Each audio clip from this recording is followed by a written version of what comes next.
ক্যাম্পাসের মধ্যে বসে আছি আর হারামিগুলোর জন্য অপেক্ষা করতে লাগলাম। শালারা সবসময় বলে আমি নাকি সবসময় বাসা থেকে আসতে দেরি করি, কিন্তু আজকে দেখি ওরা একটা আসতেছে না। শালা, আজকে তোরা আয়, এরপর তোদের সাথে হবে আমার। কিছুক্ষণ পর দেখলাম হারামজাদা নাচতে নাচতে ভার্সিটি ক্যাম্পাসের ভিতর প্রবেশ করছে। আমাকে দেখে বলে ওঠে, কিরে বন্ধু, তুই দেখি আজকে সবার আগে ভার্সিটিতে চলে এসেছিস। আজকে কি তোর নাইট ডে ছিল নাকি? মানে তোর দারোয়ানের চাকরি ছিল নাকি যে সারা রাত এখানে বসে অপেক্ষা করছিলি? হারামজাদা, মস্কারি করার আর তোরা জায়গা পাস না তাই না? তোরাই তো বললি সবসময় আমি দেরি করে আসি, তাই তো সবার আগে এসে দাঁড়িয়ে রইলাম। ওরে শালার, আমরা তো ধন্য হয়ে গেলাম তুই আজকে অবশেষে আমাদের কথাটা শুনলি। যাক ভাই, এতে আমরা গর্ভবতী হই নাই। তোদের হওয়ারই দরকার। নাটক না করে এবার বল, তুই এত সকালবেলা আসার কারণটা কি? আরে বুঝছিস না, আর সিনিয়র মেয়েদেরকে দেখা ওর একটা নেশা হয়ে গিয়েছে। তোরা দেখি আমার নামে এত বড় একটা মিথ্যা কথা বলতে তোদের এক বিন্দু পরিমাণ বুকে কাঁপলো না? তোরা তো আমার বন্ধু না, জনম জনমের শত্রু। এখন তো আমরা তোর শত্রু হবই, কারণ আমরা তো হাসা কথা বলতেছি, তাই সত্য কথার ভাত আছে নাকি? ওরে শালা লাল্লু, তুমি আমার সাথে নাটক করো তাই না? এত নাটক তুমি কোথা থেকে শিখেছো মনু? নাটক আমি না, আকাশ করে। কারণ আজকে আকাশের সাথে একটা মেয়ের দেখা হয়, আর আকাশ নাকি মেয়েটারকে দেখেই ফিদা হয়ে গিয়েছে। তোকে কতবার বললাম যে তানভীরের সামনে কিছুই বলবি না। না, তোর মুখে মনে হয় কোনো কিছুই আটকায় না। যে ছেলে প্যান্টের চেন লাগাতেই ভুলে যায় সে আবার প্রেমে পড়ে, পাত দিতে গিয়ে দেয় হেগে, সে নাকি আবার প্রেম করে। হারামজাদা, তোকে বললাম একজন্য ওকে বলবি না। ও আমার ইজ্জতের ফালুদা বানিয়ে দিবে। ওকে আমি চিনি না। তুই কি ভেবেছিস ও হারামি কেমন আমি ভালো করেই জানি। আচ্ছা বন্ধু, এইসব বাদ দিয়ে কি করব বল? ভালো লাগছে না। ক্যাম্পাসের মধ্যে এইভাবে আড্ডা জমে নাকি? হ্যাঁ বন্ধু, রাহাত ঠিক বলেছে, ভালো লাগছে না। তুই এমনিতেই আমার তোর জন্য 3 মাস পর ভার্সিটিতে এসেছি। এখন যদি কিছু না করি তাহলে কিভাবে ভালো লাগবে? তাহলে এক কাজ কর, সবাই মিলে গানের কলি খেলে। গান তো কিছুই পায় না। আচ্ছা বাদ দে, তোরা বল, আমি যা মুখে আসে তাই না হয় বলে দেব। আচ্ছা, প্রথমে না হয় রাহাত তুই বল।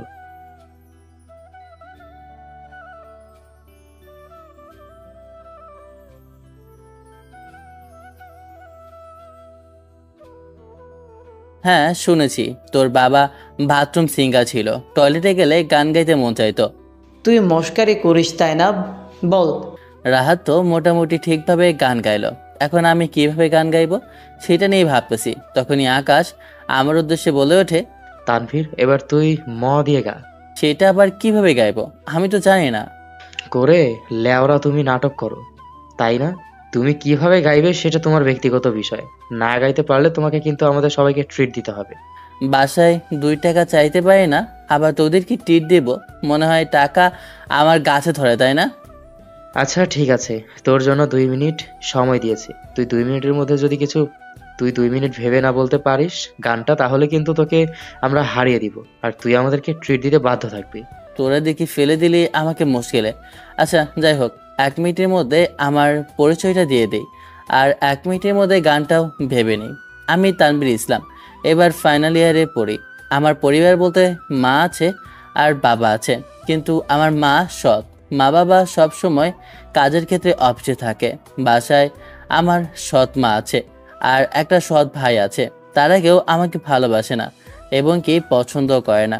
বাবা একটা সরকারি চাকরি করে, তাই যতটুকু সময় পায় ততটুকু সময় তার বাসায় এসে খাওয়া দাওয়া ঘুমিয়ে চলে যায়। আমার সাথে দুটো কথা বলে তার সময় হয় না। তাকে যদি বলি আমার প্রয়োজনের কথা, সে মাথায় নেয় না, সবসময় সে আমাকে এড়িয়ে যায়। তখনই আমার উদ্দেশ্যে আকাশ বলে ওঠে, কি রে, তুই কি গান গাইবি নাকি আমাদের ট্রিট দিবি? কোনটা ধরে নিলি? আরে হারামজাদা, এমন পাগল হয়ে যাচ্ছিস কেন? গান গাইতেছি তো। হারামজাদারা মনে হয় আমার হারার জন্য অপেক্ষা করছে।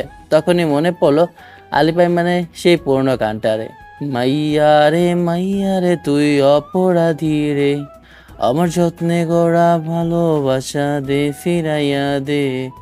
মাইয়া রে তুই অপরাধী রে, আমার যত্নে গড়া ভালোবাসা দে ফিরাইয়া দে। গানটা শেষ করতে পারলাম না, তখনই ঝড়ের গতিতে কষিয়ে দুটো থাপ্পড় বসিয়ে দিই। কোথা থেকে একটা সুন্দরী মেয়ে এসে আমার এই সুন্দর গাল দুইটা লাল করে দিল। মেয়েটার দিকে তাকাতে মেয়েটা আমার শার্টের কলারটা ধরে রাগী গলায় বলে ওঠে, তোর সাহস তো কম না, তুই আমাকে দেখে গান ধরেছিস? তোর এত বড় সাহস, তুই আমাকে দেখে গান গাইতেছিস? মেয়েটা আমার শার্টের কলার ধরে কথাগুলো বলতে লাগলো। দেখলাম তুই, হারামি, আকাশ আর রাহাত দুজনে কেটে পড়েছে। ওরা দুজন আর নেই। আমি পাশে দেখলাম শুধু খালি চেয়ারটা। তখনই মেয়েটার উদ্দেশ্যে বলে উঠি, দেখেন আন্টি, আপনার হয়তো বা কোথাও ভুল হচ্ছে। আমি আপনাকে দেখে একদমই গান গাইতেছিলাম না। আমি তো নিজের মনে গান ধরেছি। তাতে কি আমার অপরাধ হয়ে গিয়েছে? ফাইজলামি করার জায়গা পাও না, ফাজিল ছেলে। আমি তোমার আন্টি লাগি?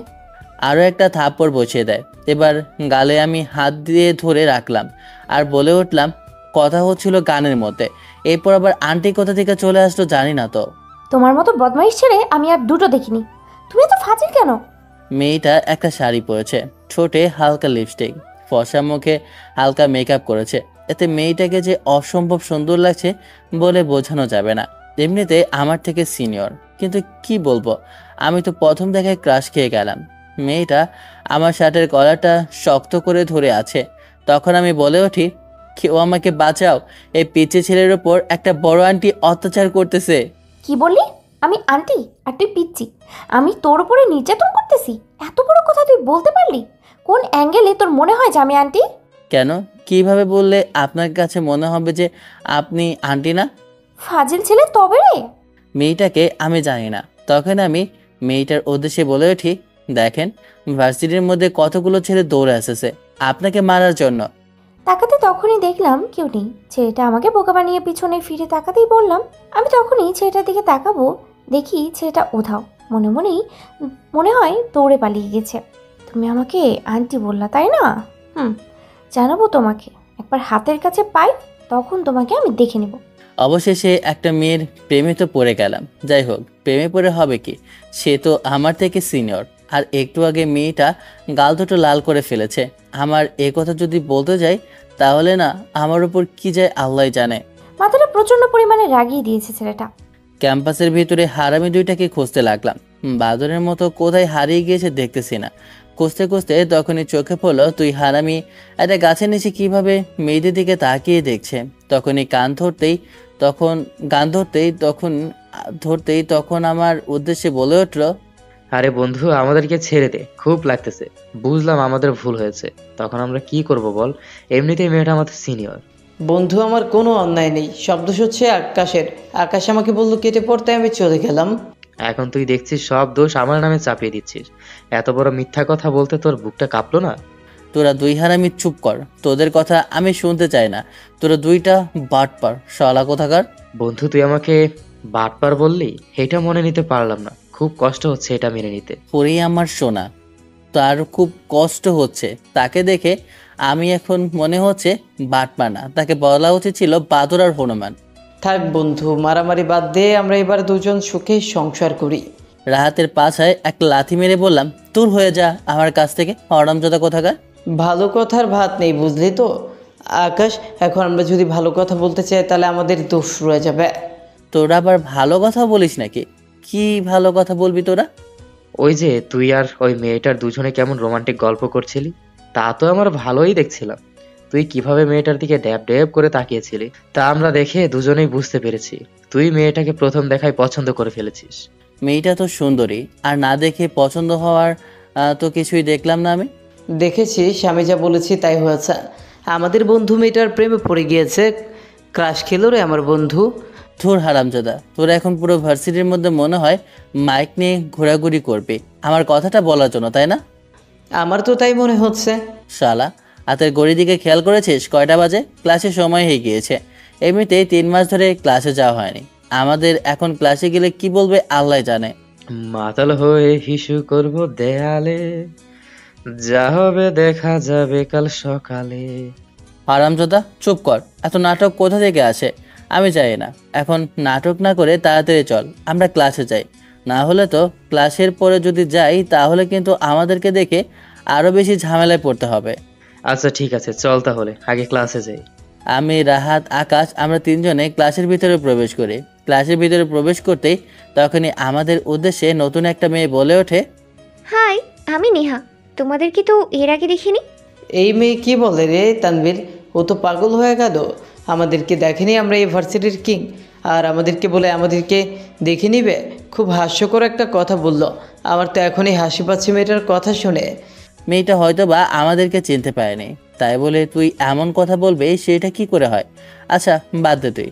আসলে আমি তানভীর, ও রাহাত, আর ও হচ্ছে আকাশ। আমরা এই ভার্সিটির শুরু থেকে শেষ পর্যন্ত আছি, আর আমরা বিগত 3 মাস ধরে ভার্সিটিতে আসি না, তাই হয়তো বা তুমি আমাদেরকে দেখোনি। ও আচ্ছা, সরি। আসলে আমি 3 মাস আগে এখানে অ্যাডমিশন নিয়েছি, তোমাদেরকে দেখিনি তো, তাই এই কথা বলেছি। ঠিক আছে, সমস্যা নেই। তখনই আবারও মেয়েটা পাশ থেকে বলে ওঠে, আচ্ছা, আমি কি তোমার বন্ধু হতে পারি? আপনাকে প্রথম দেখায় আমার ভালো লেগে যায়। ছেলেটার চোখটা কি সুন্দর, আর চেহারাটা মাশাআল্লাহ, মনে হয় আল্লাহ পাক নিজে হাতে তৈরি করেছে। বন্ধুত্ব হয়ে যায়, সমস্যা নেই। যেহেতু আমরা একই ক্লাসে পড়ি, তাহলে বন্ধু হয়ে যায়। বুঝলাম না ভাই, আমাদেরকে ছেড়ে তোর সাথে বন্ধুত্ব করেছে, কাহিনী বুঝি না। সব সময় মেয়েরা তোর পেছনে কেন থাকে? কি জানি, আমি তো বলি না কাউকে আমার সাথে বন্ধুত্ব করার জন্য। আর আমি তো মেয়েদের পেছনে তোদের মতো ঘুরি না, মেয়েরাই আমার কাছে আসে। হালকার উপর অপমান করে দিলে। কি রে রাহাত, কিছু বলবি না? ক্লাস শেষ হওয়ার পর হারামজাদাকে দেখে নিব, এখন কিছু বলবো না। মস্কারি তোরা ভালোই করতে পারিস। আচ্ছা বাদ দে, ক্লাস শুরু হয়ে যাবে। আমরা বললে মস্কারি আর তুমি বললে সিরিয়াস, তাই না শোনা? পরে দেখা যাবে। আমরা এইভাবে মজা মস্করি করতেছি, তখনই ক্লাসের ভিতরে ম্যাডাম প্রবেশ করলো। আমি তো নিচে তাকিয়ে বসে আছি। তখনই আমার উদ্দেশ্যে রাহাত বলে ওঠে, বাবা ভাই, সামনে টাকা কেক ভয়ঙ্কর রূপ আমি দেখতে পাচ্ছি, তুই একটু সামনে থাকা। আকাশের মুখের দিকে তাকাতেই দেখলাম ওরও একই অবস্থা। কি হলো বুঝলাম না। তখনই আবার ওরা বলে ওঠে, ভাই সামনে থাকা তোর জন্য জম দাঁড়িয়ে আছে। আকাশের কথা আমি কিছুই বুঝলাম না, তাই সামনে তাকালাম। সামনে তাকাতে আমার তো আত্মা কেঁপে উঠল, কারণ আমার সামনে আর কেউ না। আমার সামনে যে ম্যাডাম হয়ে প্রবেশ করেছে, সে মেয়েটা যে একটু আগে ঝগড়া হয়েছিল, সেই মেয়েটাকে দেখে তো আমার জান পাখি মনে হয় এখনই উড়াল দিয়ে চলে যাবে। বন্ধু, এখন তুই কি করবি? তোর তো জীবনের বাজি লেগে গিয়েছে, ঘন্টা বেজে গেছে। কি করবে? জীবনটা তোর এখন শেষ করে ফেলবে। ভাই, আপনি বাঁচলে বাপের নাম। এখন আমি কি করব সেটা বল। আমাকে তো এখান থেকে পালাতে হবে, না হলে তো কিছু করার নেই। আল্লাহ, যদি ও পাশে একবার দরজা থাকতো তাহলে দূরে পালিয়ে যেতাম। এই মেয়েটা যে আমাদের ভার্সিটির ম্যাডাম হবে কখন আমি ভাবতেও পারিনি। আমি ভেবেছিলাম হয়তো বা সিনিয়র, কিন্তু ক্লাসের ম্যাডাম তা কল্পনাও করিনি। তখনই আমাদের সবার উদ্দেশ্যে বলে ওঠে, স্টুডেন্ট, তোমরা কেমন আছো? আশা করি তোমরা ভালো আছো। গতকাল তোমাদেরকে যে সাবজেক্টটা বোঝানো হয়েছে ওইটা অবশ্যই তোমরা ঠিকভাবে বুঝতে পেরেছো নিশ্চয়ই। কারো যদি কোনো ডাউট থেকে থাকে তাহলে আমাকে বলতে পারো, আমি তোমাদেরকে ক্লিয়ার করে দেবো। তখনই আমার পিছনের বেঞ্চে বসে থাকা মুখ লুকানো একটা ছেলের দিকে নজর পড়ল। কেমন জানি না সন্দেহ হলো, তাই ছেলেটার কাছে গেলাম। একটা কাগজ দিয়ে আমি মুখ লুকাতে লাগলাম। তখনই দেখলাম ম্যাডাম আমার কাছে চলে আসে। এসে আমার উদ্দেশ্যে বলে ওঠে, কি সমস্যা আপনার? আপনি মুখ লুকাচ্ছেন কেন? আপনি কি এখানে বসে পর্দা করতে এসেছেন নাকি? আমি চুপ করে রইলাম, একটা কথাও বললাম না। তখনই ম্যাডাম আমার হাতের কাগজটা মুখের সামনে থেকে সরিয়ে নেয়। ছেলেটাকে দেখে আমার কেমন জানি না সন্দেহ হলো, তাই ছেলেটার মুখের কাগজটা আমি সরিয়ে নিয়ে তখনই মুখের কাগজের আড়ালে একটা শয়তান বের হবে তা কখনোই ভাবতে পারিনি। কারণ আমার সামনে যে ছেলেটা দাঁড়িয়ে আছে ওটা যে অন্য আর কেউ না, যে আমাকে অপমান করেছে সেই ছেলেটা। এখন তো তোমাকে বাগে পেয়েছি, এখন কোথায় যাবে জানতো? ওই সময় আমাকে ফাঁকি দিয়ে তুমি পালিয়েছো। আল্লাহ জানে এখন আবার কি হবে। তখনই আমার উদ্দেশ্যে মেয়েটা বলে ওঠে, তুমি দাঁড়াও। আমি পেছনে তাকিয়ে এদিক আর ওদিকে তাকিয়ে আছি। তখনই আবারও আমার উদ্দেশ্যে ম্যাডাম বলে ওঠে, চালাকি করার প্রয়োজন নেই, আমি তোমাকে বলেছি আমার দিকে তাকাও। এদিকে কি দেখো? ম্যাডামের কথায় মুচকে একটা হাসি দিয়ে বলে উঠি, না ম্যাডাম, ভাবছিলাম হয়তো বা পেছনে কাউকে আপনি ডাকতেছেন। আসলে পেছনে আর কেউ নেই, আমি ছাড়া। তখনই স্টুডেন্ট সবাই হেসে ওঠে। চুপ কর, মজা করার জায়গা পাও না তাই না?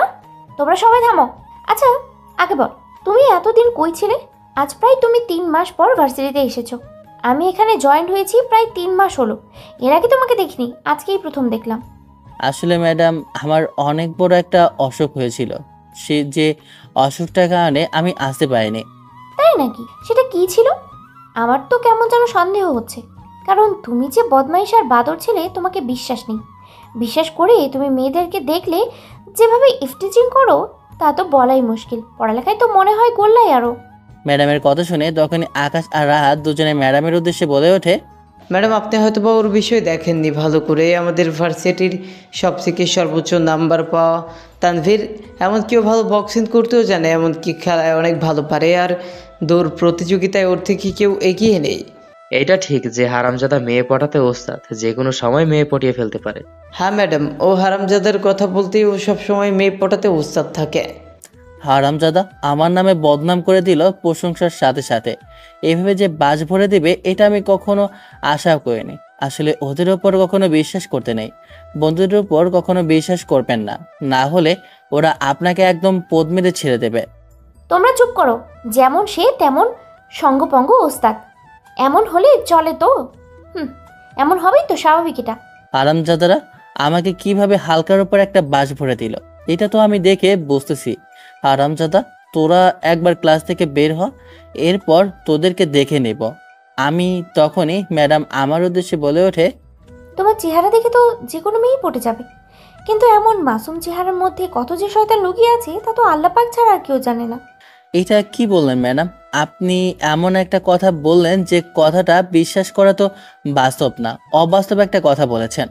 তা তো আমি দেখেছি, তাই না, যে তুমি কি করেছিলে। ওই সময়ের জন্য আমি আবারও সরি বলছি। আপনার আসলে বুঝতে খুবই মিসআন্ডারস্ট্যান্ডিং হয়েছে। আমি তোমাদের মতো ছেলেদেরকে ভালো করেই জানি, তারা এমনই করে, মেয়ে দেখলেই তারা ইফটিজিং করে, এরপরে এভাবে কথা বলে। এখন তো তুমি জানো আমি ক্লাসের ম্যাডাম, তাই তুমি এখন ভালো সাজার জন্য আমাকে এত কথাটা বলছো, তাই না? দেখুন ম্যাডাম, আপনি চাইলে ক্লাসের সবাইকে জিজ্ঞেস করতে পারেন যে তানভীর কেমন। উল্টাপাল্টা কথা বলে আপনি কিন্তু দেখেছো তুমি কেমন, তুমি এখন আমার উপরেও গরম দেখাচ্ছ। তোমাকে এখন কি বলবো, আসলে তোমার মা তোমাকে ভালোভাবে শিক্ষাই দিতে পারেনি। খাইছে রে, ওর মার কথা বলেছে, এখন তো আর তানভীর কিছু না করে থাকবে না। পড়তেও প্রচণ্ড পরিমাণ মাথা গরম, যে কোনো সময় যে কোনো কিছু করে ফেলতে পারে। আসলে ম্যাডামের মনে হয় মাথায় সমস্যা, না বুঝে কি সব বলে ফেলেছে। এখন কি হবে? এত সময় ধরে লিমিটে ছিল, এখন লিমিট ক্রস করে ফেলেছে মেয়েটা। স্টপ, আপনি অনেক কথা বলে ফেলেছেন। আপনি আমার ক্লাসের ম্যাডাম, বেশি কিছু বলবো না। কথাটা বলে আমি ক্লাস থেকে সোজা বের হয়ে যাই। ছেলেটা আমার উপরে রাগ দেখে ক্লাস থেকে বেরিয়ে যায়। তখনই সবাই আমার উদ্দেশ্যে বলে ওঠে, ম্যাডাম আপনি হয়তো বা কাজটা ঠিক করেননি। তানভীর এমন ছেলে না, ও কখনোই এমন কাজ করে না। ও কখনো মেয়েদের পেছনে ঘুরে না, কোনো মেয়েকে ইফটিজিং করে না। বরঞ্চ তানভীরের কাছে তার জন্য এখানে কোনো র্যাগিং হয় না, কোনো মেয়ের অসম্মান হয় না। সব সময় সবাই সুন্দরভাবে এখানে আসতে পারে আর যেতে পারে। আমাদের ভার্সিটিতে কেউ দুর্নীতি করতে পারে না, কারণ এসব কিছু হ্যান্ডেল করে আমাদের তানভীর। আপনার সাথে যা হয়েছে তা একটা মিসআন্ডারস্ট্যান্ডিং হয়েছে। আসলে আমরা সবাই বসেছিলাম ক্যাম্পাসে, আমাদের বোরিং লাগছিল, তাই কি করব, আমাদের ভালো লাগছে না, তাই আমি বললাম যে আমরা গানের কলি খেলি। ম্যাডামকে শুরু থেকে শেষ পর্যন্ত সব কিছু খুলে বলি, এমনকি ক্লাসের সবাই তানভীরের সম্পর্কে ভালো কথা বলতে থাকে। সবার কাছ থেকে সবকিছু শুনে এখন আমি বুঝতে পেরেছি আমি ছেলেটার মনে কতটা কষ্ট দিয়েছি। তখনই আকাশ আবার বলে ওঠে, তানভীর এত সময় ধরে আপনাকে কিছু বলেনি, কিন্তু আপনি ওর মা ধরে কথা বলেছেন। আসলে ওর মা এই পৃথিবীতে বেঁচে নেই। আমার কাছে কেমন জানি না খারাপ লাগলো, বলে বোঝাতে পারবো না। আমার তো এখন নিজের প্রতি খুব ঘৃণা লাগছে। যে করে হোক আমাকে তানভীরের কাছে ক্ষমা চাইতেই হবে। ওর কাছে ক্ষমা না চাইলে আমি যে নিজেকে কোনোভাবেই মাফ করতে পারবো না। ক্লাস থেকে বের হয়ে সোজা আমি ক্যাম্পাসের গাছে নিচে বসে রইলাম। তখনই দেখলাম আমার পিছু পিছু নেহা বের হয়ে আসে।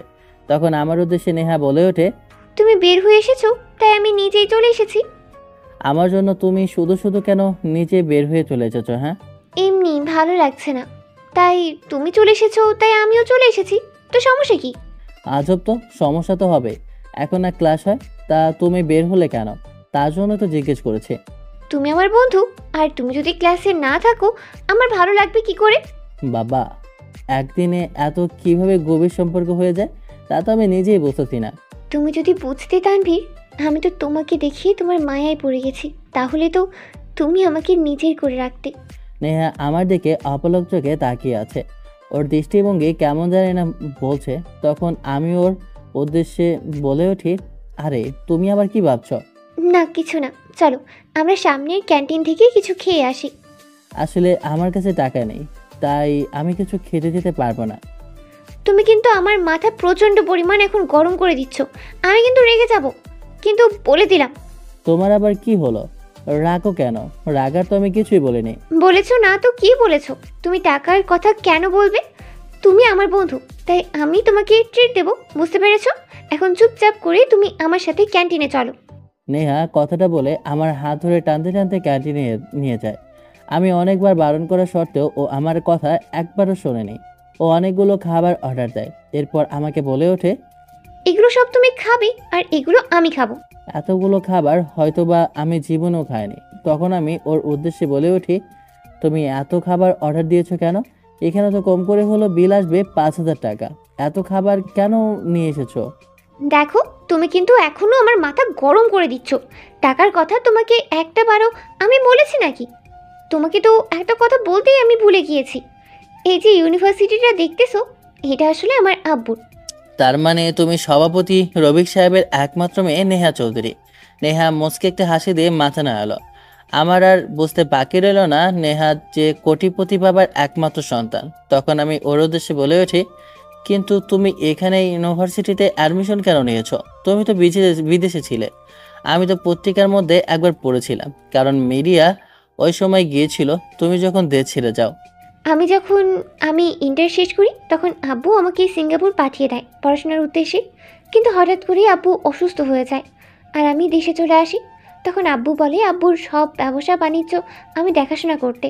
কিন্তু আমার এখনও পড়াটা কমপ্লিট হয়নি, তাই আমি আব্বুকে বলি এখানে সাধারণ মানুষের মতো আমি চলতে চাই, কেউ যেন আমার পরিচয় না জানতে পারে। তার জন্য আব্বুকে রাজি করাই, তাই আব্বু অবশেষে আমার কথায় রাজি হয়ে যায়। এরপর আমার ইচ্ছায় আমি এখানে এই ইউনিভার্সিটিতে অ্যাডমিশন নিই এবং কি সাধারণ মানুষের মতো চলাফেরা করি। আমি আসার সময় কোনো গাড়ি আনি না, কিন্তু হ্যাঁ, এখান থেকে বের হলে আমার জন্য গাড়ি চলে আসে। এত বড় লোকের মেয়ে, কিন্তু বিন্দু পরিমাণ ওর মধ্যে অহংকার নেই। তখন আমি নেহার উদ্দেশ্যে বলে উঠি, কিন্তু আমার মতো একজন সাধারণ ছেলে তোমার বন্ধু, এটা কেমন অসাধারণ হচ্ছে না? তাই না? এটা তো কোনোভাবে মেনে নেওয়া যাচ্ছে না। এবার কিন্তু আমার রাগ চরম পর্যায়ে চলে যাচ্ছে, বলে দিলাম। তুমি আমার কাছে খুবই স্পেশাল। কেমন স্পেশাল তোমাকে বলে বোঝাতেই পারবো না। আর হ্যাঁ, একটা কথা, আমি ছাড়া যদি তোমার কোনো মেয়ে বন্ধু হয় তাহলে কিন্তু খবর আছে, বলে দিলাম। নেহা চেয়ারে থেকে উঠে আমার উদ্দেশ্যে হাত দিয়ে কথাটা বলল। তখন আমি ওর উদ্দেশ্যে বলে উঠি, আরে না না, আমি এমনিতেই মেয়ে বন্ধু রাখি না। তুমি প্রথম ব্যক্তি যার সাথে আমি বন্ধুত্ব করেছি। তাহলে ঠিক আছে, আর কোনো সমস্যা নেই। খাবারটা খেয়ে এরপর আমি আর নেহা দুজনে ক্যান্টিন থেকে বের হয়ে যাই। এরপর নেহা আমার কাছ থেকে আমার ফোন নাম্বারটা নিয়ে ওখান থেকে চলে যায়। যাওয়ার সময় বলে আমাকে বাসায় দিয়ে আসবে। কিন্তু আমি আকাশ আর রাহাতের জন্য অপেক্ষা করতে লাগলাম। কিছুক্ষণ পর আকাশ আর রাহাত দুজন ওরা বের হয়ে আসে। এরপর আমার উদ্দেশ্যে বলে ওঠে, আরে বন্ধু, আজকে তো ম্যাডামকে সবাই মিলে যা বলেছে, ম্যাডাম কিন্তু একবারে কান্না মুখ হয়ে গিয়েছে। হ্যাঁ বন্ধু, সবাই কিন্তু আজকে ম্যাডামকে ইচ্ছে মতো কথা বলেছে। শুধু শুধু ম্যাডাম তোকে সন্দেহের বশতে অনেক কিছু বলেছে। তখন রাহাত আর আকাশ সবকিছু আমাকে খুলে বলে। ওদের উদ্দেশ্যে আমি বলে উঠি, এটা কিন্তু একদম ঠিক করে না। হয়তোবা উনি আমাকে না বুঝে কথাগুলো বলেছে। তোরা সবাই মিলে এভাবে ওনাকে এগুলো বলা উচিত হয়নি। উনি এখন কি মনে করবে? ওনার তো মন খারাপ হবে। ধুর ভাই, তুই এইসব বাদ দে তো। চল বাইকে উঠ, আগে আমরা তোকে বাসায় নামিয়ে দিই, এরপর আমরা না হয় চলে যাব। ওরা ভালো করে জানে আমার কাছে কখনো তেমন টাকা থাকে না, কারণ আমার সৎ মা আমাকে একদমই পছন্দ করে না। আর বাবা তো কখনো খোঁজে নেয় না। আমি তো স্টুডেন্ট ভালো, তার জন্য ইউনিভার্সিটিতে চান্স পেয়েছি। বন্ধু, তোর জন্য একটা কিন্তু খবর আছে। আমি কিন্তু ম্যাডামকে লক্ষ্য করেছি। তুই যখন বলেছিলি আর নেহার সাথে গল্প করেছিলি, জানালার ফাঁক দিয়ে কেমন জানি না ম্যাডাম তাকিয়েছিল আর জেলাস ফিল করতেছিল। তা কি করে হয়? আমার জন্য সে জেলাস ফিল করবে কেন? আরে ভাই, তোর দ্বারা সবকিছু সম্ভব, কারণ তুই হচ্ছিস রোমিও। তুই এমন কিছু নেই যে পারিস না, তুই সবকিছুই পারিস। তুই ম্যাডামের বুকের মধ্যে তোর নামটা লিখে দিতে পারিস। থুর হারামজাদা, তোরা সবসময় আমাকে নিয়ে এভাবে মস্কারি করা বন্ধ কর। বন্ধু, তোর বাসায় চলে এসেছি, তাহলে আমরা আজকের মতো গেলাম। আমাকে বাসায় নামিয়ে দিয়ে আকাশ আর রাহাত ওরা দুজন চলে যায়। আমি বাসার ভিতরে প্রবেশ করি। তখনই আমার উদ্দেশ্যে আমার সৎ মা এসে বলে ওঠে, কি নবাবজাদা, এখন তাহলে কোথা থেকে তুমি এসেছো? এই সময় ধরে তুমি ভার্সিটিতে ছিলে। এখন কয়টা বাজে? সকালে বের হয়ে গিয়েছো। তুমি তো বাসার কোনো কাজ করনি।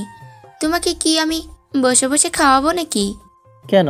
আমি তো সকালবেলা সবগুলো কাজ করে দিয়েছি। আর ছোট ভাই তো ছিল, ওকে বললেই তো হতো, ও তো করতো। আমি তো বাসায় যা ছিল সব কিছু করে দিয়েছি। চুপ কর তুই। কাকে কি বলছিস? আমার ছেলে কাজ করবে মানে? তুই কেন এসেছিস? তোকে তো রেখেছি আমি কাজের জন্য। আর তোর মতো ছেলে মরে যায় না কেন সেটা আমি বুঝি না। তুই কেন আমাদের মাথার উপর বসে খাচ্ছিস? দেখো মা, তুমি আমার মায়ের মতো, আমি তোমার সন্তানের মতো। তুমি আমার সাথে সবসময় এমন ব্যবহার করো কেন? তোকে একদিন বলেছি তুই আমাকে মা বলে ডাকবি না। আমি তোর মা কখনোই হইনি আর হব না। তোকে এত অপমান করে তারপরও নির্লজ্জের মতো এখানে তুই কেন পড়ে থাকিস আমি জানি না। আরে তোর বাবা তো তোর খোঁজ পর্যন্ত নিতে চায় না, আর তুই এখানে বসে কেন থাকিস জানি না। আজকে যে ময়লাগুলো পড়ে আসে এগুলো পরিষ্কার করে এরপর তুই রুমে ঢুকবি। আমার সৎ মা কথাটা বলে ওখান থেকে চলে যায়। আমি সবসময় এভাবে অপমান আর অপদস্থ হয়ে থাকি। কিছু করার নেই, আমি এই বাসা ছেড়ে যাচ্ছি না, কারণ একটাই, এই বাসার মধ্যে আমার মায়ের স্মৃতিগুলো লুকিয়ে আছে। ওকে যতদিন না এই বাসা থেকে আমি বের করতে পারবো ততদিন আমার শান্তি নেই। না হলে যে আমি এই বাড়ির মালিক কখনো হতে পারবো না। এইসব কিছুর অর্ধেক মালিক এই ছেলেটা। আমি ময়লাগুলো পরিষ্কার করতে লাগলাম। এখনো পর্যন্ত রুমে যেতে পারিনি। গায়ের মধ্যে অনেক ময়লা, যে জামাটা আছে পুরনো হয়ে গিয়েছে। কয়টা মাত্র জামা, দুটো মাত্র জামা। একটা পরে ভার্সিটিতে যাই, আর একটা পরে বাসায় থাকি। এখনই ময়লাগুলো ধরার জন্য এটাও কেমন ময়লা পড়ে যায়। মনে পড়ে যে কিছুদিন পর আমাদের ফাইনাল সেমিস্টারের এক্সাম, কিন্তু তার আগে সবাইকে বলেছি ফি জমা দিতে। আমাকেও জমা দিতে বলেছে অনেকবার, কিন্তু আমার কাছে তো টাকা নেই। আব্বুর কাছে চাইবে বলে চাওয়া হয় না, দেবে না হয়তো বা, কারণ জমা দিতে হলে 30,000 টাকা লাগবে। আমাকে তো কখনো 10,000 টাকা দেয় না, 30,000 টাকা কি করে দেবে? তারপরও একবার চাইবো ভেবেছিলাম। তানভীরের বাবা অফিস থেকে এসে আমাকে 30,000 টাকা দেয়। আমি এই টাকাটা নিয়ে সিন্দুকের ভিতরে ভরে রাখি। কাজ শেষ করে দেখলাম আব্বু অফিস থেকে এসেছে। ওনার কাছে গিয়ে বললাম যে ইউনিভার্সিটিতে ফাইনাল এক্সামের জন্য 30,000 টাকা লাগবে। তখন উনি আমাকে বলে, পড়াশোনা করে কি হবে? পড়াশোনা ছেড়ে দিয়ে কাজ করে তাকে যেন টাকা এনে দেয়, আর সে আমার জন্য 1 টাকাও খরচ করতে পারবে না। আমি যে এখানে বসে বসে খাচ্ছি, তারও সে আর টাকা দিতে পারবে না। আসলে আম্মু মারা যাওয়ার পর এভাবে বাবা বদলে যাবে কখনো ভাবতেই পারিনি। তার কারণটাও জানি না, হয়তোবা বাবাকে ভুলভাল বুঝিয়ে আমার নামে এইভাবে রেখেছে আমার সৎ মা।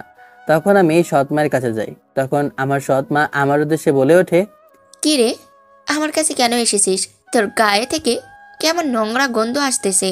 যা নিজের রুমে যা, নিচে স্টোর রুমে গিয়ে ঘুমিয়ে থাক। তোর আর এখন থেকে এই বাসায় ঘুমানোর কোনো অধিকার নেই। আর এখন থেকে তোর রুমে আমার ছেলের বন্ধুরা ঘুমাবে। আমি কিছু বললাম না, শুধু আমি বলে উঠি, আসলে আমার এক্সাম, সবাই টাকা দিয়ে দিয়েছে, আমার 30,000 টাকা লাগবে। ফকিরের বাচ্চা, 30,000 টাকা কি? তোকে 30 টাকাও দিতে পারবো না আমি। তোর সাহস কত বড়, তুই আমার কাছে এসেছিস টাকা চাইছিস? তোর সাহস কত বড়, তুই আমার কাছে এসেছিস টাকা চাইছিস 30,000 টাকা? তোর মাকে গিয়ে বল, না হলে তুইও তোর মায়ের সাথে কবরে চলে যা, তাহলে তো সব কিছু মিটে যায়। আমার চোখ দিয়ে পানি পড়তে লাগলো। আমি কিছু বললাম না, মাথা নিচু করে ওখান থেকে সোজা স্টোর রুমে চলে গেলাম। ওখানে ঘুমিয়ে পড়লাম। ঘুম আসে না, কারণ ওখানে প্রচণ্ড পরিমাণে মশা। টাকাটা লুকিয়ে নেই। এরপর আমি টাকাটা নিয়ে তানভীরের রুমের পাশে রেখে দিয়ে এরপর ওখান থেকে চলে যাই। সকালবেলা ঘুম থেকে উঠতে তানভীরের বাবা টাকা চাই। এরপর আমি টাকাটা চুরি হয়ে গিয়েছে কথাটা বলে ওনার সাথে চিৎকার করতে থাকি। ঘুমিয়ে আছি, তখনই বাবা আর আমার সৎ মা দুজন আমার স্টোর রুমে আসে। এসে দেখলাম কোথা থেকে একটা টাকার বান্ডিল বের করে সৎ মা আমার উদ্দেশ্যে বলে ওঠে, দেখো তোমার ছেলে কেমন। তোমার ছেলে একটা চোর হয়েছে। ও আমার এখান থেকে টাকা চুরি করে এখানে কিভাবে লুকিয়ে রেখেছে দেখো। তুমি তোমার ছেলে কত ভালো, তুমি তো বলো ও ভালো। দেখো আজকে ওর কর্মকাণ্ড। এসব কিছু যে আমার সৎ মা করেছে তা আমার বুঝতে বিন্দু পরিমাণ বাকি নেই। তাই আমি আব্বুর উদ্দেশ্যে বলে উঠি, আব্বু, এমন ধরনের কাজ আমি করিনি, আমি টাকা নিইনি, বরঞ্চ আমাকে ফাঁসানোর জন্য উনি এমনটা করছে। কিন্তু আব্বু আমার একটা কথাও শুনলো না। আমাকে মেরে বাসা থেকে ধাক্কা দিয়ে বের করে দেয়। আমার খুব কষ্ট হচ্ছে, আম্মুর কথা খুব মনে পড়ছে। তাই ওখান থেকে আমি আম্মুর কবরে চলে যাই। আম্মুর কবরে গিয়ে আম্মুকে জড়িয়ে ধরে কান্না করতে লাগলাম। আম্মু, তুমি আমাকে ছেড়ে চলে গেছো কেন? দেখো, তোমার ছেলে আজ কত অসহায় তোমাকে ছাড়া। তুমি যখন থাকতে তখন কত আদর করে তুমি আমাকে খাইয়ে দিতে, তুমি আমাকে কত সুন্দর করে ঘুম পাড়িয়ে দিতে। জানো আম্মু, তোমার মতো কেউ আমাকে ভালোবাসে না। প্রায় অনেকক্ষণ আম্মুর কবরের ওখানে বসে আমি কান্না করি। এরপর ওখান থেকে উঠে রাস্তায় হাঁটতে থাকি। তখনই দেখলাম বাইকে করে আকাশ আর রাহাত ওরা দুজনে যাচ্ছে। আমাকে দেখে বাইকটা দাঁড় করে দুজনে আমার সামনে এগিয়ে আসে আর বলে ওঠে, একটু আগে আমি সব শুনেছি, যা করেছে এটা একদমই ঠিক করেনি। আমরা তো দুজনেই তোকে খুঁজে বেড়াচ্ছিলাম, অবশেষে তোকে এখানে পেলাম। অনেক জায়গায় তোকে খুঁজেছি। ওদেরকে জড়িয়ে ধরে আমি কান্না করে দিলাম। তখন আকাশ আর রাহাত দুজন বলে ওঠে, বন্ধু, কান্না করিস না, নিজেকে শক্ত কর। তোকে অনেক আগে আমি বলেছি ওখান থেকে বের হয়ে যাওয়ার জন্য, কারণ ওরা মানুষ না, ওরা মানুষের নামে অমানুষ। তোর সৎ মা কখনো তোর ভালো চাইনি। তোর জন্য হোস্টেলে আমি একটা রুম নিয়েছি, এখন থেকে তুই ওখানেই থাকবি।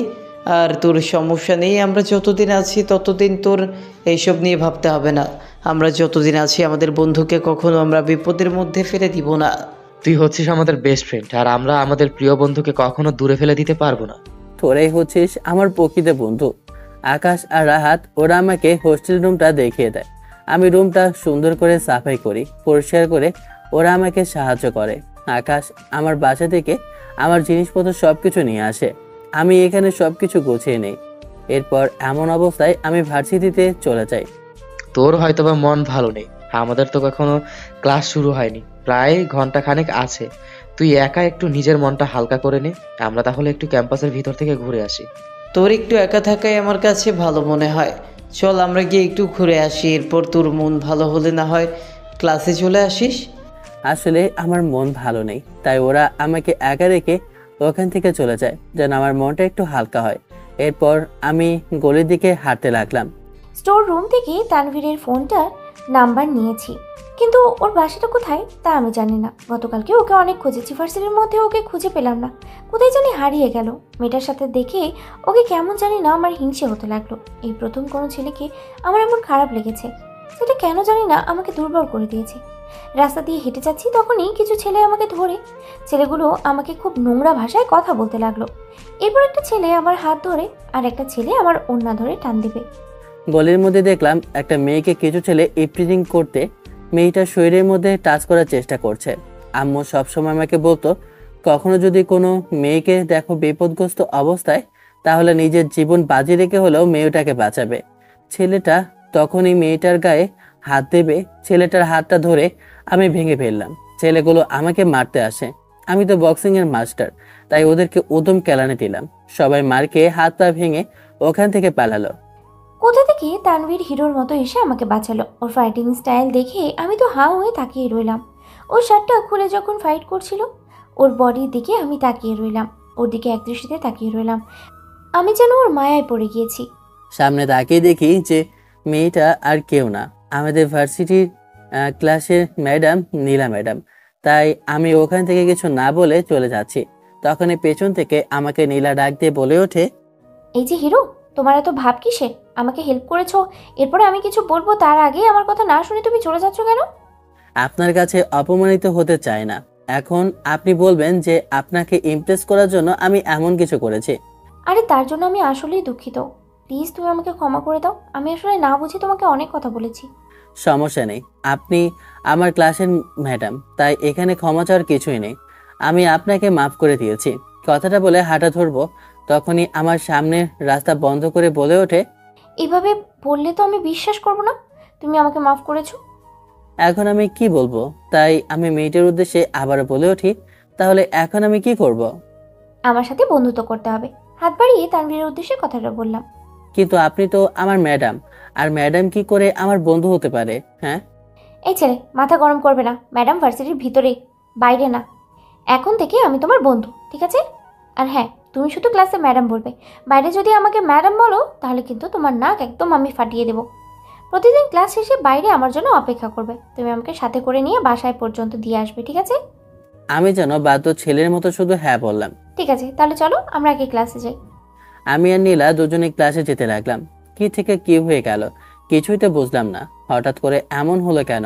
বারে বারে শুধু আমার দিকে তাকিয়ে রইলো। ছেলেটাকে দেখলেই আমার এত মায়া লাগে, কিন্তু কেন? ছেলেটার ঠোঁট কেমন যেন গোলাপিও। আমি আর নীলা দুজনেই ক্যাম্পাসের ভেতরে প্রবেশ করছি। আমাদেরকে দেখে চোখ বড় বড় করে তাকিয়ে আছে আকাশ আর রাহাত। তখন আমি ওদের কাছে গেলাম।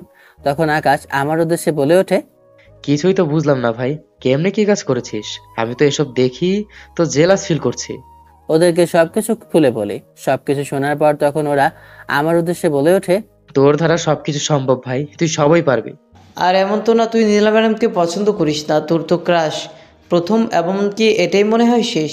এটা হয়তো বা ঠিক বলেছিস, কিন্তু এখন বেশি কথা না বলে চল ক্লাসে যাই। আমরা সবাই ক্লাসে চলে আসি। নেহা এখনো ক্লাসে আসে না। প্রায় কিছুক্ষণ পর নেহা ক্লাসের ভিতরে প্রবেশ করে। এরপর আমার পাশের সিটে বসে পড়ে। আমার পাশে রাহাত ছিল। রাহাতকে উঠিয়ে আমার পাশে বসে। প্রায় কিছুক্ষণ পর নীলা ক্লাসের ভিতর প্রবেশ করে আমাদের ক্লাস নেওয়ার উদ্দেশ্যে। তখনই আমাকে নেহার পাশে দেখে কেমন জানি না রাগী চোখে তাকিয়ে আছে নীলা। শয়তান মাইয়াটা কিভাবে তানভীরের সিটে বসে পড়লো? মন চাইতেছে চুল দুটো টেনে ছেড়ে ফেলি। ক্লাসের মধ্যে ছেলেদের অভাব আছে নাকি? আমারটার পাশে ওকে যেয়ে বসতে হয়েছে। তখনই নীলা আমার কাছে আসে। এসে আমার উদ্দেশ্যে বলে ওঠে, এই যে, তুমি সবসময় পেছনে কেন বসো? এখন থেকে সামনে বসবে। আমি তানভীরের হাত ধরে ওখান থেকে উঠিয়ে সামনে নিয়ে আসি। মেয়েটা কিভাবে আমার দিকে তাকিয়ে আছে। দ্বিতীয়বার যদি দেখি তুমি মেয়েটার পাশে বসেছো, তাহলে কিন্তু তোমার খবর আছে। ম্যাডাম হিংসা করে আমাকে ওর কাছ থেকে নিয়ে এসেছে। আমি বুঝতে পারি আমি একটা মেয়ে, কিন্তু সমস্যা নেই, আমি তানভীরকে বলবো আমার ভালোবাসার কথা। নীলা ম্যাডাম আমার হাত ধরে আমাকে সামনে নিয়ে আসে। এরপর আমার উদ্দেশ্যে কানে কানে বলে, হঠাৎ করে নীলের আবার কি হলো কিছুই তো বুঝলাম না। এরপর এক এক করে সবগুলো ক্লাস শেষ করে ক্লাস শেষে আমি বের হব। তখন রাহাত আর আকাশ আমার উদ্দেশ্যে বলে ওঠে, কিরে ভাই, তুই তো মনে হয় আমাদেরকে ভুলে গেছিস। আরে বলবে না, ম্যাডাম তো এখন তোর প্রেমে হাবুডুবু খাচ্ছে। দেখিস না ক্লাসে পর থেকে বেশি ওর দিকেই তাকিয়ে থাকে। কি মায়া লাগাইছি বন্ধু, যে মায়ায় ছাড়তে পারছে না আমাদের ম্যাডাম ওরে। হারামজাদা, আমার সাথে নাটক করিস তোরা, তাই না? একেবারে দিব একটা। সারাদিন শুধু মামা বলে কান্না করবে, কিন্তু মা এসে দেখতে পারবে না।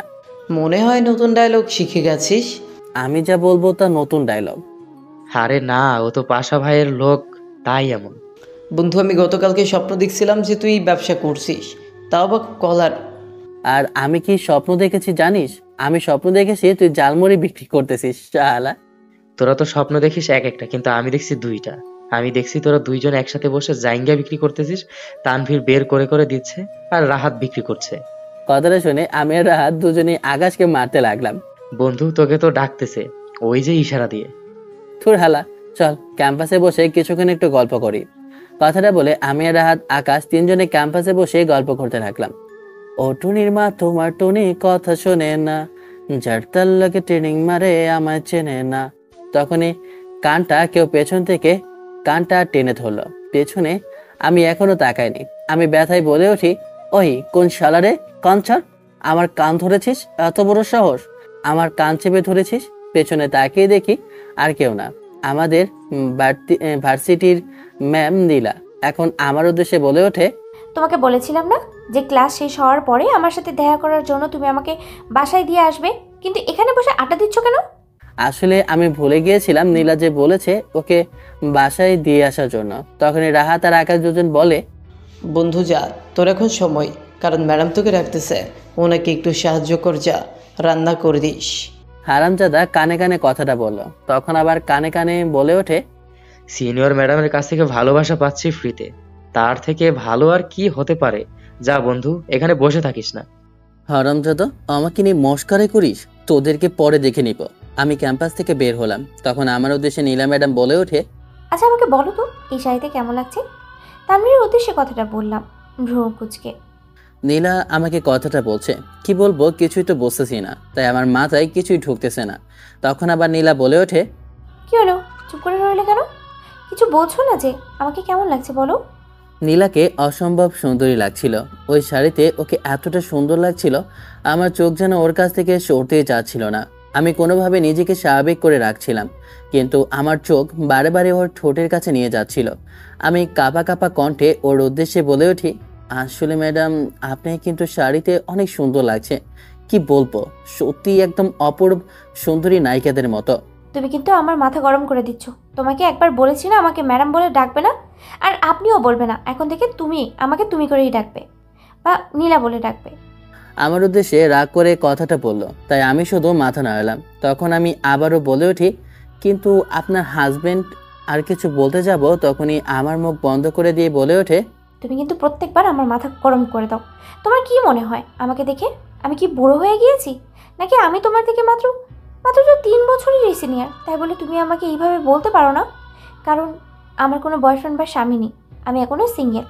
তাই তোমাকে আমি বলছি, আমাকে তুমি ম্যাডাম আর আপনি এইসব বলে ডাকবে না, বুঝেছো? তার মানে আমার রাস্তাটা ক্লিয়ার, আমার পথের কাঁটা আর নেই। এটা ভেবেই তো আমার কাছে বেশ ভালো লাগছে। তখনই আবার মনে হলো, সে তো আমার ম্যাডাম, আমি এসব ভাবছি। তখনই দেখলাম একটা রিক্সা চলে এসেছে। রিক্সা দাঁড় করায় নীলা আর আমার উদ্দেশ্যে বলে ওঠে, আমরা রিক্সা করে যাবো, রিক্সায় ওঠো। বুঝলাম না, রিক্সা করে যাব মানে? আমি ভাবলাম পায়ে হেঁটে চলে যাব। ও দেখি রিক্সা নিয়ে এসেছে, তাই আমি বাধ্য হয়ে রিক্সায় উঠলাম। তখন দেখলাম নীলা আমার সাথে রাগ করে ঘেঁষাঘেঁষি করে বসে চাইলো। আমি একটু সরে বসতেই আমার উদ্দেশ্যে রাগী গলায় বলে ওঠে, তোমার সমস্যা কি? তুমি কি এখান থেকে নিচে পড়ে যেতে চাও নাকি? হ্যাঁ, তাহলে এভাবে তুমি দূরে বসেছো কেন? আরো কাছে এসো। কথাটা বলে নীলা আমার বাবুর সাথে আমাকে মিশিয়ে নেয় এবং হঠাৎ করে ও আমার হাতটা শক্ত করে জড়িয়ে ধরে আর বলে ওঠে, আসলে সামনে ভাঙা আছে, রিক্সা থেকে পড়ে যেতে পারি, তাই তোমাকে ধরেছি। এটা যে বাহানা ছিল তা আমার আর বুঝতে বাকি রইল না। চুলগুলো ছেড়ে দিয়েছে। আমার চুলগুলো কেমন জানি না অবাধ্যের মতো তানভীরের মুখে এসে পড়তে লাগলো। আমার কাছে পাশাপাশি বসে ভালোই লাগছিল। রিসা তার নিজের মনে যাচ্ছে, আর আমার কাছে কেমন জানি না অনুভূতি হতে লাগলো, অন্যরকম ভালো লাগা। তখনই দেখলাম ওখানে মেলা। তখনই নীলা বাহানা ধরতে লাগলো, এই যে মামা, একটু দাঁড়ান। তানভীর, চলো না, একটু মেলায় যাই। আমি একা যেতে ভালো লাগে না, প্লিজ আমার সাথে একটু চলো না।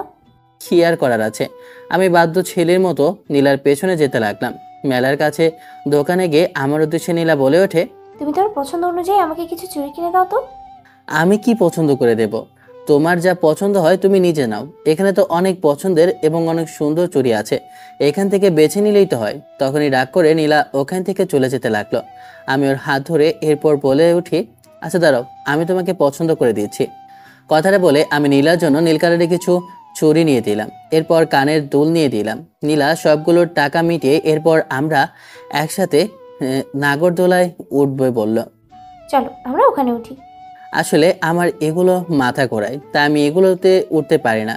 তুমি ওঠো, আমি এখানে বসে আছি, সমস্যা নেই। নীলা কিছু বলল না, ও উঠে বসলো বাচ্চাদের মতো, কেমন ও নিজে মজা করছে। এরপর আমরা দুজন বের হলাম। তখন একটা লোক আমাদের দিকে তাকিয়ে বলে, আপনার বউয়ের আপনার সাথে ম্যাচিং কিন্তু ভালোই যায়। কথাটা শুনেই আমি একটা মুচকি হাসি দিলাম। লোকটা আমাদেরকে ভুল বুঝেছে, তাই আমি লোকটাকে বোঝাতে চাইলাম। নীলা তখনই আমার হাত ধরে টেনে ওখান থেকে নিয়ে আসলো। আমি নীলার উদ্দেশ্যে বলে উঠি, আরে লোকটা তো কী সব বলছে, আপনার রাগ হচ্ছে না কথাগুলো শুনে? আজব তো, রাগ হবে কেন? আচ্ছা চলো, এখন না হয় সন্ধ্যা হয়ে যাবে, কিছুক্ষণ পর আমাকে বাসায় দিয়ে আসিও। নীলার মুখে মুচকি হাসি। আমার আর বুঝতে বাকি নেই নীলা আমাকে পছন্দ করে। আমি আর কিছু বললাম না, ওকে আবার একটা রিক্সা করে বাসা পর্যন্ত দিয়ে আসলাম। তখন আমি আমার হোস্টেলে চলে যাব।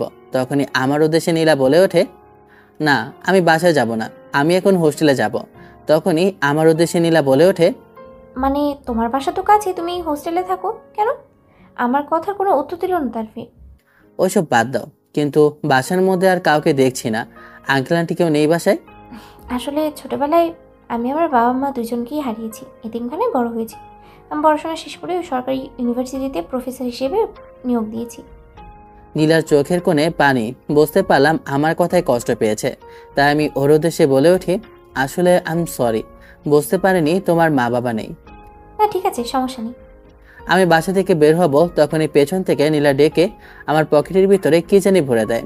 আমি পকেট চেক করব, তখনই নীলা আমার উদ্দেশ্যে বলে ওঠে, তুমি যদি এখনই প্যাকেটে হাত দাও তাহলে কিন্তু খবর আছে। ডাইরেক্ট এখান থেকে তুমি তোমার বাসায় যাবে, তারপরে তুমি পকেট চেক করবে, বুঝতে পেরেছো? না হলে কিন্তু তোমার খবর আছে। এখন কিন্তু আমি ম্যাডাম হয়ে গেছি, তোমাকে বলছি না? আমি আর কিছু বললাম না। নীলার কথা শুনে এরপর একটা রিক্সা নিয়ে বাসায় চলে আসি। আমার পকেটে মাত্র 100 টাকা ছিল।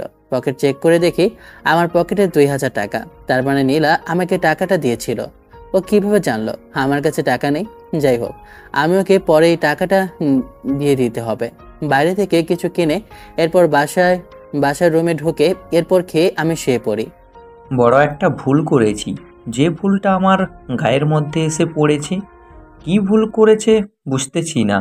অফিসের মধ্যে বসে আছি, কাজ করতে ভালো লাগছে না। কি হয়েছে জানি না, বারবার কেন আমার সেই মমতার কথা মনে পড়ছে। তখনই চোখের মধ্যে জানি না মমতা আমার কাছে আসে, এসে বলে আমি অনেক বড় ভুল করেছি, তার ছেলেকে কষ্ট দিয়েছি, আমার কখনো ক্ষমা হবে না। কথাটা বলে হাসতে হাসতে সে নিমিষেই মিশে যায়। আমি চিৎকার করে দেখি আমি শুয়ে আছি, ভালো লাগছে না। তাই আমি বসকে বলে বাসায় চলে আসি। আর মনে হচ্ছে আসলে ছেলেটার প্রতি অন্যায় অবিচার করছি। তার ভর্তি ফ্রি দেওয়ার জন্য টাকাটা দিয়ে দিলেই তো হতো। এসব ভাবতে ভাবতে বাসের ভিতরে আমি প্রবেশ করলাম। তখনই কারোর হাসির শব্দ শুনতে পেলাম। কান পেতে শুনি, এখন আমার আর কোনো চিন্তা নেই। এখন এই সয় সম্পত্তির মালিক একমাত্র আমার ছেলে হবে। ওকে বের করে দিয়েছি। কিভাবে একটা প্ল্যান করেছি, আমি আমার ধরার মতো প্ল্যান কেউ নেই। দিনের পর দিন আমি ওকে অত্যাচার করেছি। ওর বাবা এতটাই আমার থেকেও খারাপ যে একটিবার নিজের ছেলের কথা জিজ্ঞেস করেনি। ছেলেটা কেমন কি করে এসব কথা কিছুই জিজ্ঞেস করেনি। সমস্যা নেই, বুড়াটা আর কতদিন বাঁচবে? মরে গেলে আমি অন্য আরেকজনকে নিয়ে বিয়ে করে থাকব। ওর বয়স হয়েছে, বেশি দিন বাঁচবে না। তাহলেই তো সব সম্পত্তির মালিক আমি হয়ে যাব। ঘুমানোর জন্য চেষ্টা করছিলাম, তখনই হাতের ফোনটা বেজে ওঠে। ফোনের স্ক্রিনে নাম্বারটা অচেনা। অনেকবার কল করার পর ফোনটা রিসিভ করলাম। তখন ওপাশ থেকে রাগী গলায় একটা মেয়ে বলে ওঠে। কণ্ঠটা চিনতে আমার অসুবিধা হলো না, কারণ এটা যে নেহা। তখন আমি ওর উদ্দেশ্যে বলে উঠি, আরে এটাতে চোমার নাম্বার, আমি তো চিনি না, তাই তো ধরছিলাম না। অনেকবার কল আসার পরে ফোনটা রিসিভ করি। বুঝতে পেরেছি, তোমার নাম্বার সেভ করে রাখবো। নেহা একটা হাসি দেয়, এরপর আমার উদ্দেশ্যে বলে ওঠে, আসলে নেহা ভালো লাগছে না, কারণ কিছুদিন পর তো আমাকে ফ্রি দিতে হবে, আমাদের ফাইনাল এক্সাম। আরে তুমি শুধু শুধু আমার জন্য এইসব করতে গেলে কেন? তোমার আব্বু এখন কি মনে করবে? না, প্রয়োজন নেই, আমার যা আছে তা দিয়ে ম্যানেজ করে নেব। আসলে নেহা মেয়েটা অনেক ভালো। ওর সাথে আরও কিছু সময় কথা বলে কলটা কেটে দিয়ে এরপর আমি ঘুমিয়ে পড়ি। সকালবেলা ঘুম থেকে উঠতেই হাতের ফোনটা বেজে ওঠে। ফোনের স্ক্রিনে নাম্বার আবারও অচেনা। তারপরও রিসিভ করলাম। ফোনটা রিসিভ করতে ওপাশ থেকে মেইলি কণ্ঠে কেউ একজন বলে ওঠে, আচ্ছা তানভীর, কতবার কল করেছি, ফোন ধরছো না কেন? সমস্যা কি? তুমি কি ঘুমিয়ে গেলে নাকি? এত সন্ধ্যাবেলা ঘুমিয়ে গেলে হয় নাকি?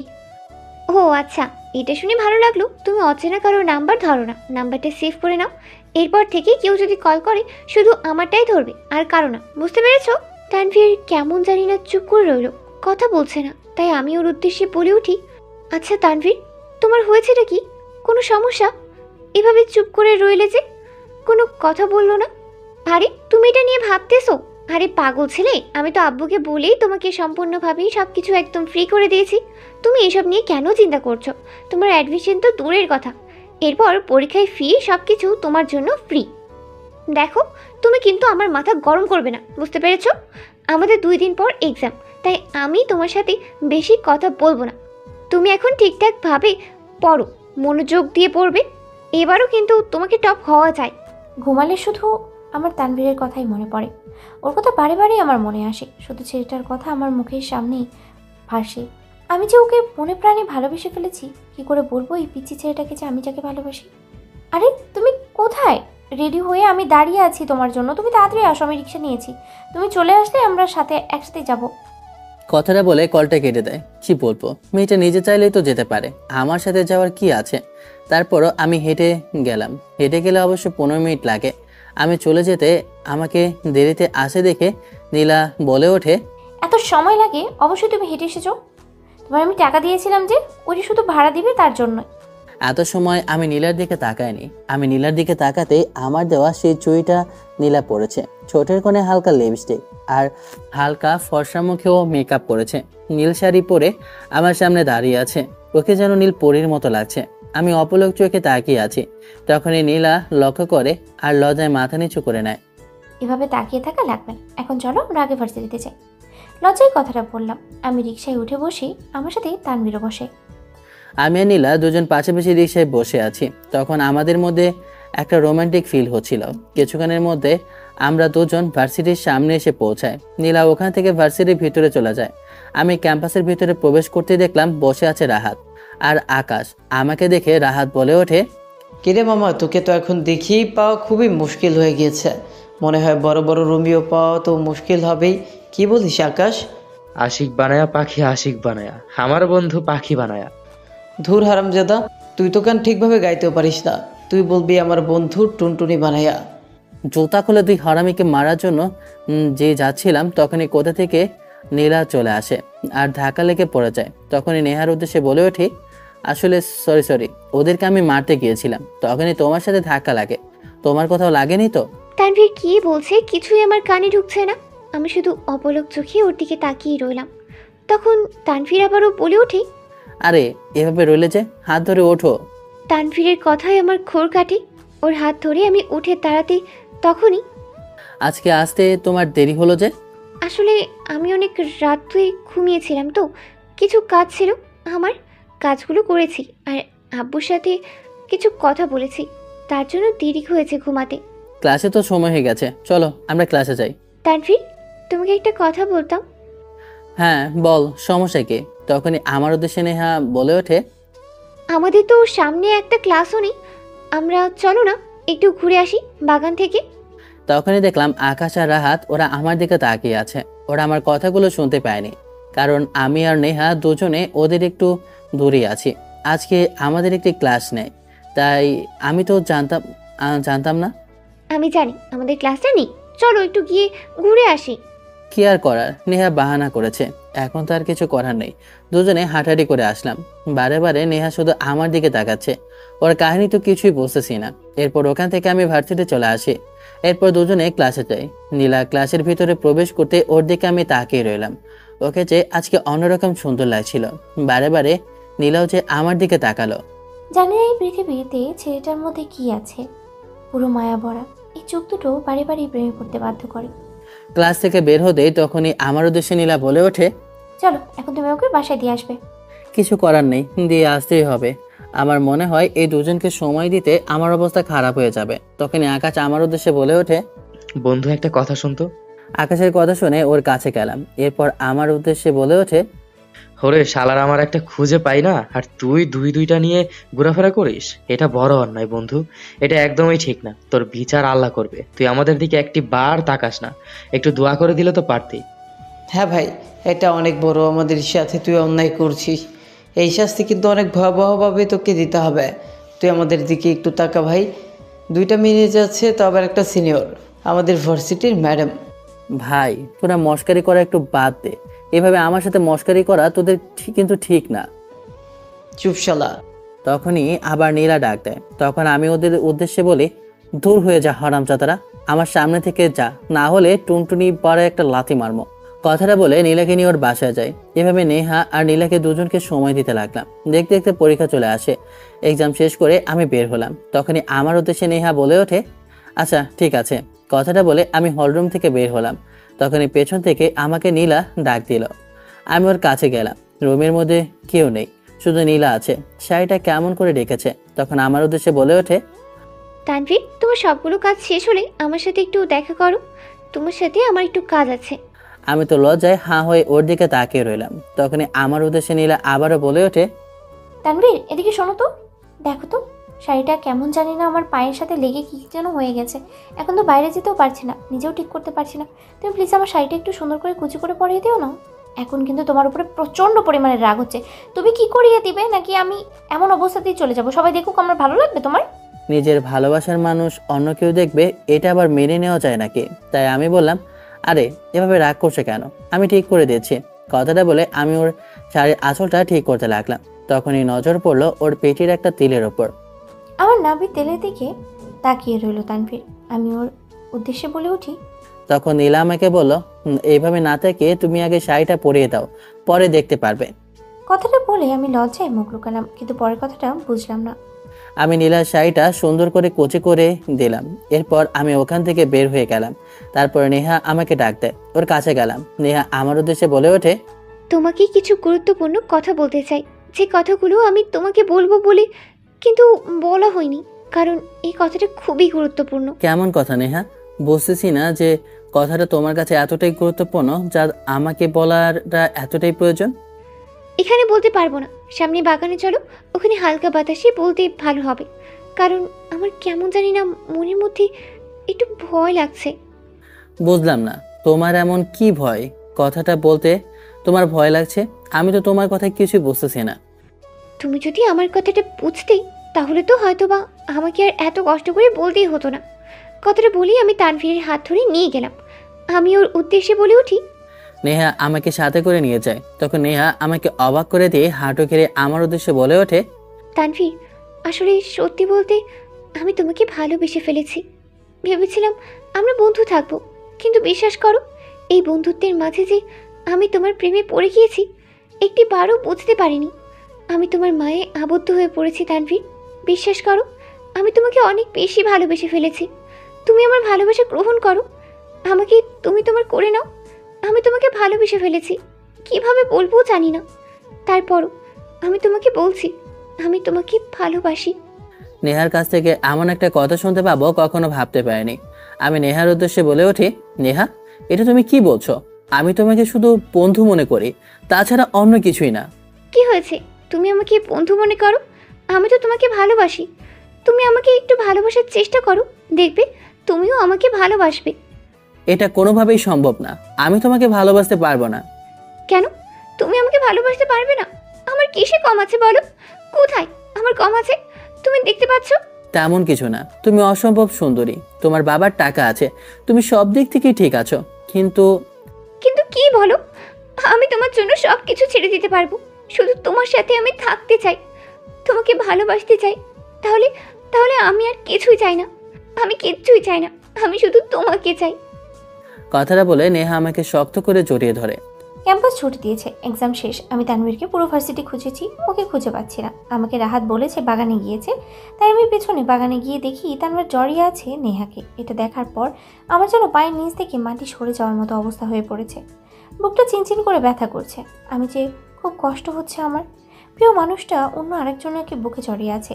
এটা যে দেখতে খুবই কষ্ট হচ্ছে, নিজেকে মেনে নিতে পারছি না।